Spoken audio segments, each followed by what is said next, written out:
নমস্কাৰ এই মুহূৰ্তত আপোনালোকে চাই আছে তাজিবু টেকনলজি ইউটিউব চেনেল আজিৰ সন্ধিয়া ৰাজ্যৰ লগতে আন্তঃৰাষ্ট্ৰীয় বহুকেইটা গুৰুত্বপূৰ্ণ খবৰ আপোনালোকৰ বাবে লৈ আহিছে এই খবৰকেইটা আপোনালোকৰ বাবে বহুতে গুৰুত্বপূৰ্ণ গতিকে ভিডিঅ'টো প্ৰথমৰ পৰা শেষলৈকে চাই থাকক আৰু যদি চেনেলটো নতুন আহিছে চেনেলটো সাবস্ক্ৰাইব কৰি কাষত থকা বেল আইকন প্ৰেছ কৰি দিব আৰু ভিডিঅ'টো এতিয়ালৈকে যদি লাইক কৰা নাই লাইক কৰি আমাক উৎসাহিত কৰে যেন আজিৰ সন্ধিয়াৰ প্ৰথমটো গুৰুত্বপূৰ্ণ খবৰ হৈছে এপিডিচিএল 1600 ফিল্ড এছিষ্টেণ্ট পদৰ বাবে 2019 চনত অনুষ্ঠিত হৈ যোৱা পৰীক্ষাত খেলিমেলি অভিযোগ কি হ'ব পৰীক্ষাৰ্থীৰ এপিডিচিএলৰ 1600 ফিল্ড এছিষ্টেণ্ট পদৰ বাবে 2019 চনত অনুষ্ঠিত হৈ যোৱা পৰীক্ষাত খেলিমেলি অভিযোগ তদন্তৰ বাবে দ্বিতীয় দিনৰ গুৱাহাটী বিশ্ববিদ্যালয়ত মুখ্যমন্ত্ৰী বিশেষ তদাৰকী শাখা দল এপিডিচিএলৰ নিযুক্তি পৰীক্ষা ফলাফল প্ৰক্ৰিয়া তদন্ত কৰিবলৈ গুৱাহাটী বিশ্ববিদ্যালয়ত বুধবাৰে উপস্থিত হৈছিল দলটো এপিডিচিএলৰ 2019 চনত অনুষ্ঠিত হৈ যোৱা পৰীক্ষাৰ ফলাফলৰ দায়িত্ব শেহতীয়াকৈ দিয়া হৈছে গুৱাহাটী বিশ্ববিদ্যালয়ক বৰ্তমান গুৱাহাটী বিশ্ববিদ্যালয়ৰ ষ্ট্ৰং ৰুমত আছে পৰীক্ষাৰ উত্তৰ বহীসমূহ এই সমগ্ৰ প্ৰক্ৰিয়াটো নিৰীক্ষণ তথা তদন্তৰ বাবে দলটো আহিছিল গুৱাহাটী বিশ্ববিদ্যালয়লৈ এই কথা সংবাদ মাধ্যমক জনাইছিল বিশ্ববিদ্যালয়ৰ উপাচাৰ্য প্ৰতাপজ্যোতি সন্দিকৈ উল্লেখযোগ্য যে এপিডিচিএলৰ 1600 ফিল্ড এছিষ্টেণ্ট পদৰ পৰীক্ষা অনুষ্ঠিত হোৱাৰ পাছত সৃষ্টি হৈছিল বিতৰ্কৰ পৰীক্ষাত খেলিমেলি সংঘটিত হোৱাৰ অভিযোগ উত্থাপিত হৈছিল এই সন্দৰ্ভত চিএম ভিজিলেন্সতো দিয়া হৈছিল অভিযোগ যাৰ বাবে সমগ্ৰ দিশ পুংখানুপুংখভাৱে তদাৰক কৰে চিএম ভিজিলেন্সৰ দলটোৱে তাৰোপৰি ফলাফল প্ৰক্ৰিয়া জড়িত বোৰ্ডৰ সদস্যক সোধা পোছা কৰে দলটোৱে তদন্তৰ বাবে দ্বিতীয় দিনা গুৱাহাটী বিশ্ববিদ্যালয়ত উপস্থিত হয় মুখ্যমন্ত্ৰী বিশেষ তদাৰকী শাখাৰ এটা দল তদন্তৰ খাতিৰত কোনো বিশেষ মন্তব্য নকৰি পৰৱৰ্তী সময়ত সকলো কথা অৱগত কৰিব বুলি জানিবলৈ দিয়ে তদন্তকাৰী দলটোৱে নিশা 9 বজাৰ পিছত হোটেলত বহা বা ঘূৰি ফুৰাৰ যুক্তিনো ক'ত দুৰ্গোৎসৱৰ এছঅপিক লৈ অসন্তুষ্টিৰ প্ৰসংগত মুখ্যমন্ত্ৰী ৰাজ্যৰ অন্যতম উৎসৱ শাৰদীয় দুৰ্গোৎসৱক লৈ ইতিমধ্যে ৰাজ্য চৰকাৰে প্ৰকাশ কৰিছে এছঅপি কোভিড-19ক লৈ এতিয়াও শংকা মাৰ নোযোৱাত এই এছঅপি জাৰি কৰা হৈছে কিন্তু কোভিডৰ বাবে এইবাৰো শাৰদীয় দুৰ্গোৎসৱৰ ক্ষেত্ৰত ৰাজ্য চৰকাৰে প্ৰকাশ কৰা এছঅপিক লৈ অসন্তুষ্টি প্ৰকাশ কৰা দেখা গৈছে একাংশ লোকক চৰকাৰৰ এছঅপিক লৈ অসন্তুষ্টি প্ৰকাশ কৰা লোকসকলৰ প্ৰতি আজি মুখ্যমন্ত্ৰী ডক্টৰ হিমন্ত বিশ্ব শৰ্মা সংবাদ মাধ্যমৰ লগত প্ৰকাশ কৰিলে কেইটামান কথা মুখ্যমন্ত্ৰী ডক্টৰ শৰ্মাই কয় যে আক্ৰান্তৰ সংখ্যা যদি 100ৰ তললৈ নামে তেন্তে পূজা অনুষ্ঠিত সময় আৰু 1 ঘণ্টা বৃদ্ধি কৰা হ'ব তেওঁ লগতে কয় যে আমি পূজাৰ ক্ষেত্ৰত কিছু কঠোৰ নহ'লে কোভিডৰ তৃতীয় ঢৌৰ কবলত পৰাৰ আশংকা নুই কৰিব নোৱাৰি কেৰালাত ওনাম ফেষ্টিভেলৰ পিছতে বৃদ্ধি হৈছে আক্ৰান্তৰ সংখ্যা গতিকে অসমত দুৰ্গা পূজাৰ বাবে এনে হোৱাটো আমি নিবিচাৰোঁ মুখ্যমন্ত্ৰী নিশা 9 বজাৰ পিছত হোটেলত বহা বা ঘূৰি ফুৰা যুক্তিনো ক'ত বুলি প্ৰশ্ন উত্থাপন কৰে উল্লেখ্য কেৰালাত কোভিড-19 প্ৰকোপ পুনৰ বৃদ্ধি হোৱা পৰিলক্ষিত হৈছে কেৰালাৰ জাতীয় উৎসৱ ওনামৰ বাবে এনে কোভিড-19 বৃদ্ধি পাইছে বুলি বিশেষজ্ঞ উল্লেখ কৰিছিল আনহাতে কোভিডৰ তৃতীয় ঢৌক লৈ বিশেষজ্ঞ মহলে দেশক খকিয়াই আছে কৰম পূজা উপলক্ষে কাইলৈ ৰাজ্যিক বন্ধৰ ঘোষণা এইসকল চৰকাৰী কৰ্মচাৰী পদোন্নতিক লৈ গুৰুত্বপূৰ্ণ সিদ্ধান্ত জানক সবিশেষ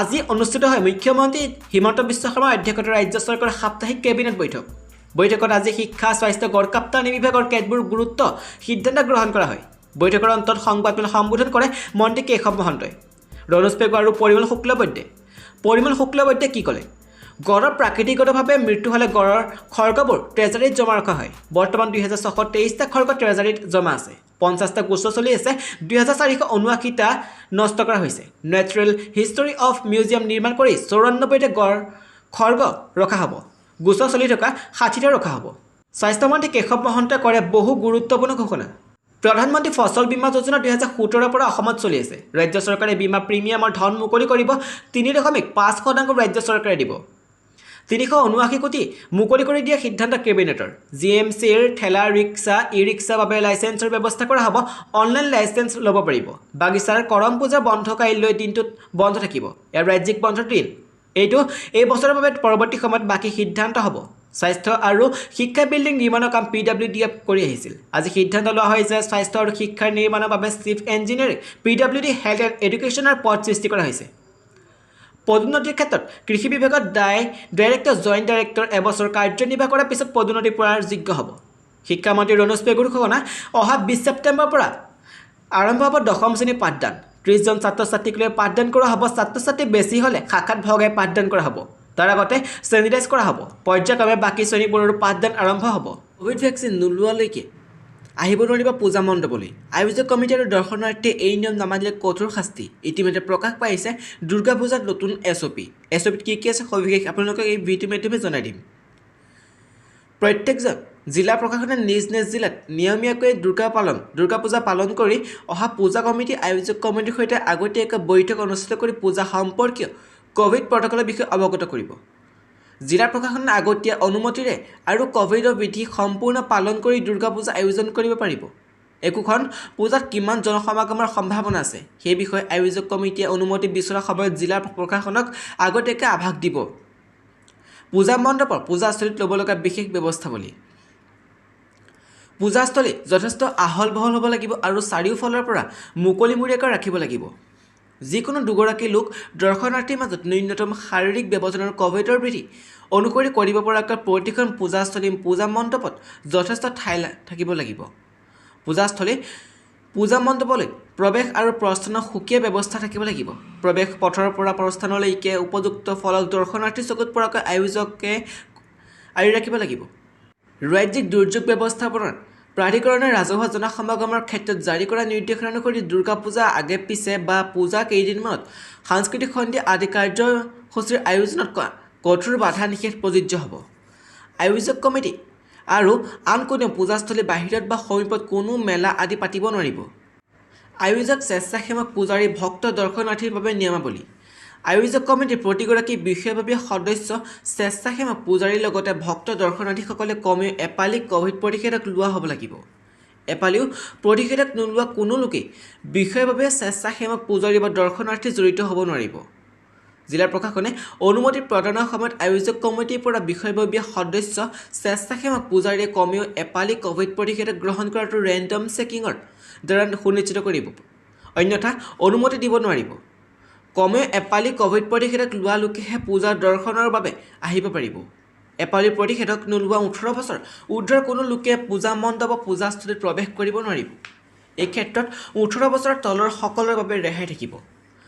প্ৰতিখন পূজাস্থলী পূজা মণ্ডপৰ প্ৰতিগৰাকী আয়োজক স্বেচ্ছাসেৱক আৰু পূজাৰীৰ ক্ষেত্ৰত পূজা আৰম্ভণিৰে পূৰ্বে পঞ্চমীৰ দিনা কোভিড পৰীক্ষা কৰাটো বাধ্যতামূলক।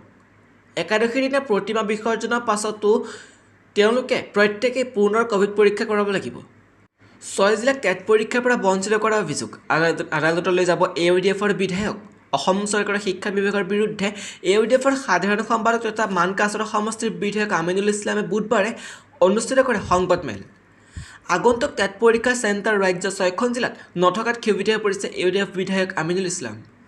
কেৱল মুছলমান জনসংখ্যা বেছি থকা জিলাক এই টেট পৰীক্ষাৰ পৰা বঞ্চিত কৰা গুৰুতৰ অভিযোগ উত্থাপন কৰে AUDFৰ নেতাগৰাকীয়ে। অসমৰ 6খন জিলা ক্ৰমে ধুবুৰী, গোৱালপাৰা, দক্ষিণ শালমৰা, হাইলাকান্দি, কৰিমগঞ্জ, বৰপেটা জিলাত নাই টেট পৰীক্ষাৰ চেণ্টাৰ।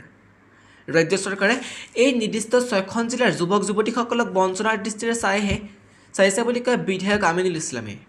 মানকাছাৰ সমষ্টিৰ বিধায়ক আমিনুল ইছলামৰ মতে সংখ্যালঘু অধ্যুষিত অঞ্চলত এই ধৰণৰ গুৰুত্বপূৰ্ণ পৰীক্ষা কেন্দ্ৰ নিদিলে সেই অঞ্চলসমূহত কেনেকৈ শিক্ষাৰ হাৰ বাঢ়িব বুলিও সংবাদমেলত প্ৰশ্ন কৰে AUDFৰ কেন্দ্ৰীয় কমিটিৰ সাধাৰণ সম্পাদকগৰাকীয়ে।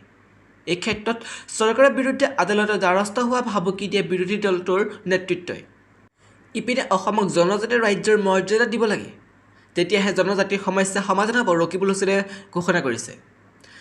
আসন্ন উপনিৰ্বাচনক লৈ সকলো ৰাজনৈতিক দল তৎপৰ হৈ উঠিছে। এই ক্ষেত্ৰত পিছ পৰি থকা কাৰণে অসম প্ৰদেশ কংগ্ৰেছৰ কমিটিও বুধবাৰে গোসাইগাঁও বিধানসভা সমষ্টিৰ ভোমোৰা বিলত কংগ্ৰেছ কমিটিৰ লগত মত বিনিময় সভাত উপস্থিত থাকে কংগ্ৰেছৰ উপদলপতি ৰকিবুল হুছেইন। মত বিনিময় সভাত হুছেইনে কয়, অসমক জনজাতীয় ৰাজ্যৰ মৰ্যাদা দিব লাগে, কাৰণ আজিলৈকে অসম আৰু কেন্দ্ৰীয় চৰকাৰে অসমৰ আদিবাসী, কোচ ৰাজবংশী আদিকে ধৰি 6 জনগোষ্ঠীৰ জনজাতিকৰণৰ প্ৰতিশ্ৰুতি দিয়ে। জনজাতিকৰণ নকৰিলে ইমান দিনে চৰকাৰে এই 6 জনগোষ্ঠীক আভুৱা ভাৰিলে।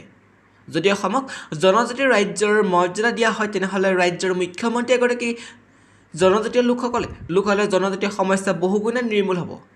হুছেইনে লগতে কয়, বৰ্তমানে চাহ জনজাতি এলেকাত বিজেপিয়ে আন প্ৰাৰ্থী দিছে, গতিকে বিজেপিৰ প্ৰতি ক্ষোভিত হৈ পৰিছে জনগোষ্ঠীটো। চাহ জনজাতিসকলক ভাগ কৰিছে। ইয়াৰ লগতে তেওঁ উল্লেখ কৰে যে বিজেপিয়ে হাগ্ৰাম আৰু প্ৰমোদ বড়োক ভাগ কৰি বড়ো জাতিক ভাগ কৰিব বিচাৰিছে। হুছেইনে কয়, জনগোষ্ঠীৰ জনজাতিকৰণৰ যি প্ৰতিশ্ৰুতি কেন্দ্ৰীয় চৰকাৰে বিভাগীয় মন্ত্ৰীয়ে নাকচ কৰিছে, কেন্দ্ৰীয় চৰকাৰৰ মন্তব্যৰ পিছত চাহ জনগোষ্ঠীৰ কোচ ৰাজবংশী আদিকে ধৰি 6 জনগোষ্ঠী বিজেপিৰ বিৰুদ্ধে মাৰ বান্ধি থিয় হ'বলৈ লৈছে বুলি প্ৰকাশ কৰে। সমাগত উপনিৰ্বাচনত 28 নম্বৰ গোসাইগাঁও বিধানসভা সমষ্টিত কংগ্ৰেছে বিজয়ী হোৱাটো নিশ্চিত বুলি দাবী কৰে ৰকিবুল হুছেইনে।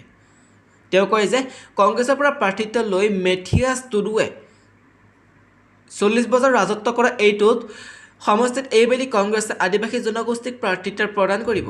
এইসকল চৰকাৰী কৰ্মচাৰী অৱসৰ বয়স হ'ব পাৰে বৃদ্ধি। কাৰণসহ দিলা পৰামৰ্শ। প্ৰাক্তন IAS বিষয়া কে মোহন দাসৰ নেতৃত্বত গঠিত 11তম দৰমহা সংশোধনী আয়োগে কেৰালা চৰকাৰক প্ৰতিবেদন দাখিল কৰিছে। প্ৰতিবেদনখনে চৰকাৰী কৰ্মচাৰীসকলৰ অৱসৰ বয়স বৰ্তমান 56 বছৰৰ পৰা 57 বছৰলৈ বৃদ্ধি কৰাকে ধৰি কেইবাটাও পৰামৰ্শ দিছে। প্ৰতিবেদনত আয়োগে পৰামৰ্শ দিছে যে চৰকাৰে অৱসৰ পথত থকা কৰ্মচাৰীসকলৰ অৱসৰ বয়স এবছৰ বৃদ্ধি কৰিব পাৰে। ইয়াৰ ফলত অৱসৰ পাবলগীয়া কৰ্মচাৰীসকলক চৰকাৰে পৰিশোধ কৰিবলগীয়া ধনৰাশি কিছু সময়ৰ বাবে ধৰি ৰাখিব পৰা সুবিধা পাব। প্ৰতিবেদনত কোৱা হৈছে আন বহুতো ৰাজ্যত অৱসৰ বয়স আমাৰ তুলনাত অধিক। ৰাজ্যখনত প্ৰতি বছৰে প্ৰায় 20,000 কৰ্মচাৰী অৱসৰ লয়। অৱসৰৰ বয়স এবছৰ বৃদ্ধি কৰিলে অৱসৰপ্ৰাপ্ত কৰ্মচাৰীসকলক প্ৰদান কৰিব লগা বিত্তীয় পুঁজিৰ ক্ষেত্ৰত চৰকাৰে অস্থায়ী সকাহ পাব। আয়োগে লগতে পৰামৰ্শ দিয়ে যে চৰকাৰে সোমবাৰৰ পৰা শুক্ৰবাৰলৈ 5 দিনীয়া কাৰ্যসূচী অনুসৰণ কৰিব লাগে। এনে কৰোঁতে কাৰ্যালয়ৰ সময় 1 ঘণ্টাৰ বাবে পুৱা 9:30 বজাৰ পৰা সন্ধিয়া 5:30 বজালৈ বৃদ্ধি কৰিব লাগে। প্ৰচলিত ব্যৱস্থা অনুযায়ী ৰাজ্যখনত কাৰ্যালয়সমূহ সময় পুৱা 10 বজাৰ পৰা সন্ধিয়া 5 বজালৈ। আনহাতে আয়োগে পৰামৰ্শ দিয়ে যে যিসকল শিক্ষকে সাহায্যপ্ৰাপ্ত প্ৰতিষ্ঠানসমূহত চৰকাৰী দৰমহা লাভ কৰিছে তেওঁলোকক যোগ্যতাৰ ভিত্তিত বাছনি কৰিব লাগে আৰু ই স্বচ্ছ বাছনি হ'ব লাগে। ব্যক্তিগত বিদ্যালয় আৰু মহাবিদ্যালয়ৰ বাবে কেৰালা নিযুক্তি বোৰ্ড এনে শিক্ষানুষ্ঠানসমূহ পৰিচালনা সহযোগত স্থাপন কৰিব লাগে।